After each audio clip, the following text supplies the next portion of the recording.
National test agency NTA Bharat शासनाची खूप साऱ्या परीक्षा घेणारी एक संस्था. पण आता इथं नॅशनल टेस्ट एजन्सी नाव बदलून मला असं वाटतंय की नॅशनल जोक एजन्सी असं नाव ठेवायला काही हरकत नाही. म्हणजे 3 मे 2026ला नीटचा जो पेपर झालाय तो पेपर फुटी प्रकरणामुळे किंवा पेपर लीक झालाय असं म्हणून NTA 3 मे 2026 ची जी नीटची परीक्षा आहे ती रद्द केलेली आहे. हे त्यांनी ऑफिशियली त्यांच्या ट्विटर हँडलवर सुद्धा सांगितलेलं आहे. प्रेस नोट सुद्धा त्यांनी दिलेली आहे. आणि जी काही नीट होणार आहे म्हणजे पुनर्परीक्षा जी होणार आहे नीटची तिची डेट लवकरच ते देणार आहेत हे सांगून ते आता मोकळे झालेत. चौकशी होणार आहे, सीबीआयला दिलेलं आहे. काही लोकांना संशयित म्हणून पकडलेलं सुद्धा आहे. कनेक्शन कुठं कुठं आहेत नेमके म्हणजे असं म्हणतात की जे स्त्रोत आतापर्यंत आले 120 प्रश्न लीक झालेले आहेत. गेस पेपरच्या नावाखाली हे प्रश्न मुलांना देण्यात आलेले आहेत आणि यात कोण कोण इन्व्हॉल्व हे कदाचित बाहेर येईल ही याच्यावर चर्चा होईल हे सगळे काही होणार. परंतु यामध्ये जी काही भारतीय शिक्षण व्यवस्थेची जी काही लक्तरेवेशीवर टांगलेली आहेत याचं काय करायचं.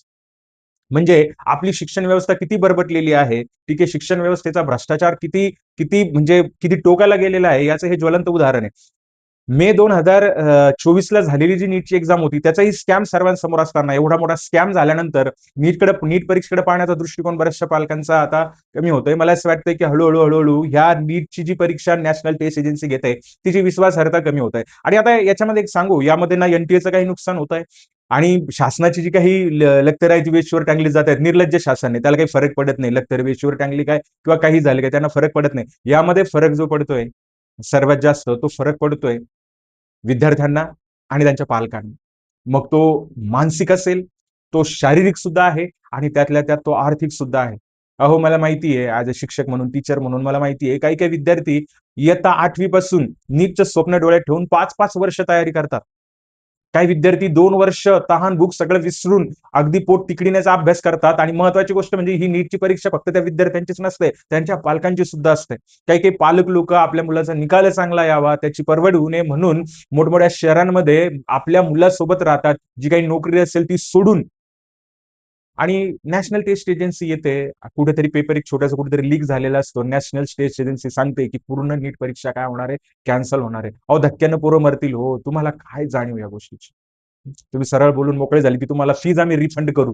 किती फीज रिफंड करणार आहात तुम्ही? 1000-1200 जी काही फीज भरली ती रिफंड करणार आहात. या 2 वर्षाची जी मेहनत आहे, 3 मे नंतर जी मुलं परीक्षा देऊन बाहेर निघली होती ना, तर त्यांच्या चेहऱ्यावरचं जे काही एक त्रास होता, जो काही मी असं म्हणतो की जो काही स्ट्रेस 2 वर्ष जे त्यांनी बिअर केलेला होता ना, तो आता मोकळा झाला होता आणि ते रिलॅक्स झाले होते. त्यांना असं वाटलं की चला आता आपण काय करूया, आता आता 2 वर्ष नीट जर रिझल्ट येईपर्यंत तरी आता आपण थोडंसं रिलॅक्स होऊ. बरोबर आहे.